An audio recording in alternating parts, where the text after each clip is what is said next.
Hello प्यारे बच्चों, हम लोग आयनिक यौगिकों के बारे में पढ़ रहे हैं। तो ये है समरूपता। समरूपता क्या है? ये आयनिक कंपाउंड्स की या आयनिक यौगिकों का एक गुण है। ठीक है, पेपरों में जो नीट के क्वेश्चन होते हैं या कंपटीशन कोई भी एग्ज़ाम होता है उसमें इस तरीके से क्वेश्चन आते हैं कि कुछ कंपाउंड्स जो होंगे कहेंगे समरूप छांटिए, ये समरूपी कंपाउंड छांटिए, समरूपी यौगिक छांटिए। ठीक है, तो पहले तो समरूपता होती क्या है वो हम समझते हैं। ठीक है, फिर समरूप यौगिक को हम छांटना सीखेंगे। ठीक है, तो ऐसे आयनिक कंपाउंड समरूप कहलाते हैं। ऐसे आयनिक कंपाउंड समरूप कंपाउंड कहलाते हैं, समरूप यौगिक कहलाते हैं जिसमें आयनों का साइज समान होता है। जिसमें जो आयंस होते हैं उनका साइज कैसा होता है बेटा? समान होता है। क्लियर? तो बेटा ऐसे आयनिक यौगिक समरूप कहलाते हैं जिसमें जो आयन का साइज होता है, जो आयनों की संरचना होती है वो कैसी होती है? समान होती है, और इस गुण को हम समरूपता कहते हैं। जैसे हमने एग्जाम्पल ले लिया है बेटा, दो आयनिक यौगिक है, एक आयनिक यौगिक ये है और एक आयनिक यौगिक ये है। ठीक है, दोनों फिटकरियाँ हैं, अलग अलग टाइप की फिटकरियाँ हैं। यहाँ पे हम अपना आयनिक कंपाउंड देखेंगे तो यहाँ पे K+ है हमारा। ठीक है, यहाँ देखेंगे बेटा तो यहाँ सल्फेट आयन है S2 नेगेटिव। ठीक है, यहाँ देखेंगे तो Al+3 है। यहाँ देखेंगे तो बेटा सल्फेट आयन है, कुछ और चीज़ नहीं है, S2 नेगेटिव है। यहाँ देखेंगे 24H2O है। ठीक है, तो हम खाली आयन्स ही देखते हैं, तो यहाँ पे जो आयन्स है वो समान होनी चाहिए बेटा। ठीक है, तो यहाँ पर देखो आयन्स है। ठीक है, अब यहाँ पे आयन समान की बात नहीं कर रहे हैं, दो यौगिकों में आयन समान होना चाहिए। एक यौगिक ये हो गया और दूसरे यौगिक में इसमें हम आयनों की तुलना करते हैं। यहाँ पे बेटा क्या होना चाहिए? देखो यहाँ पे Na+ हो गया, यहाँ पर सल्फेट आयन हो गया। ठीक है, यहाँ पे क्या हो गया बेटा? Cr+2 हो गया, या 2+ लिख लो, ऐसे लिख लो, कोई दिक्कत नहीं है।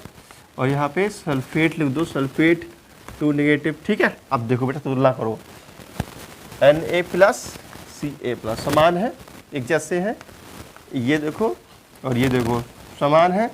ठीक है, यहाँ ये देखो बेटा 3 और यहाँ पे ये देखो Cr+3 होता है यहाँ पे भी। ठीक है बेटा, यहाँ पे भी 3 है और ये चीज़ तो दिख रही है समान है। तो इसमें आयनों के साइज में समानता है, आयनों की संरचना में समानता है। तो ऐसे कंपाउंड को हम बोलते हैं, ऐसे कंपाउंड को हम क्या बोलते हैं बेटा? समरूप कंपाउंड कहते हैं। ठीक है, समरूप कहते हैं। इन्हें क्या कहते हैं बेटा? समरूप कहते हैं। ये कैसे है बेटा? समरूप हैं। और इस घटना को, ठीक है, तथा इस घटना को समरूपता कहते हैं। क्या कहते हैं? समरूपता कहते हैं।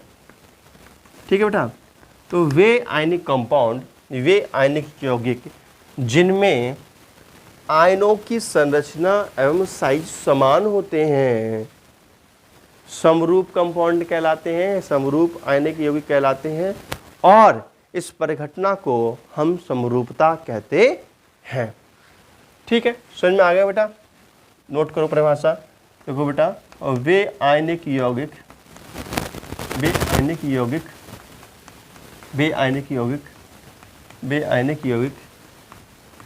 जिनमें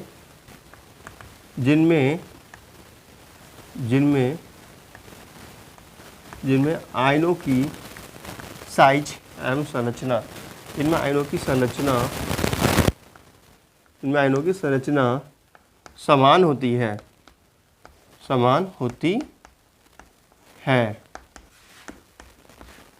समरूप कहलाते हैं। तथा इस परिघटना को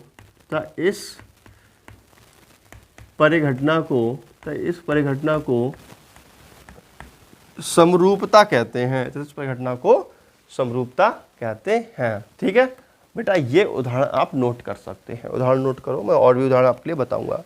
नोट करो फटाफट।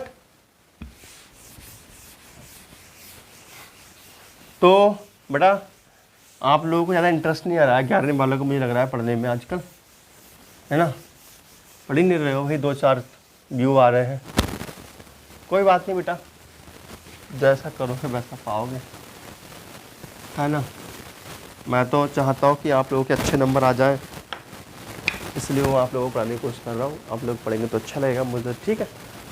पढ़ रहे हो तो फटाफट लाइक करो, कमेंट नहीं करो कि वीडियो आपको कैसा लग रहा है, ठीक है बेटा। आप लोग ज़्यादा पढ़ नहीं रहे हो मेहनत से, मुझे ज़्यादा अच्छा ही लग रहा है इस वक्त, कोई बात नहीं। खैर,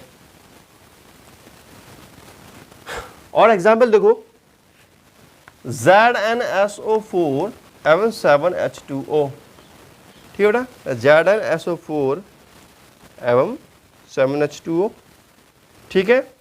और बेटा देखो FeSO4 और 7H2O and magnesium sulphate MgSO4 7H2O। Water molecule सभी में इक्वल है। Zn देख लो बेटा, Zn +2 चार्ज है, सल्फेट -2 चार्ज है, यहाँ पर Fe +2 चार्ज है, सल्फेट -2 चार्ज है, मैग्नीशियम 2 चार्ज है और सल्फेट 2 चार्ज है। सभी में देखो बेटा एक जैसे आयन है, तो ये सभी कैसे हैं, समरूप है, ठीक है। देखो देखो देखो, ये सभी समरूप हैं, ये सभी कैसे हैं, समरूप हैं। और ये कैसे हैं, सभी समरूप हैं, ठीक है। और इस परिघटना को क्या कहते हैं, समरूपता कहते हैं, ठीक है। तो ये बना लेना, ठीक है। तो बेटा आप लोग अच्छे से पढ़ते रहिए, तो मुझे पढ़ाने में मन लगेगा। फिलहाल मैं पूरी मेहनत करता हूँ आप लोगों को पढ़ाने के लिए, ठीक है। मैं आप लोगों का साथ दे रहा हूँ, आप पढ़ो तो अच्छा लगेगा मुझे, ठीक है। तो कल होगा आपका फजान रूल, जो कि मोस्ट इम्पोर्टेंट टॉपिक है कंपटीशन लेवल के लिए। अच्छी से तैयारी करते रहिए। तो बोलते हैं नेक्स्ट वीडियो में, तो नमस्कार, जय हिंद, वंदे मातरम।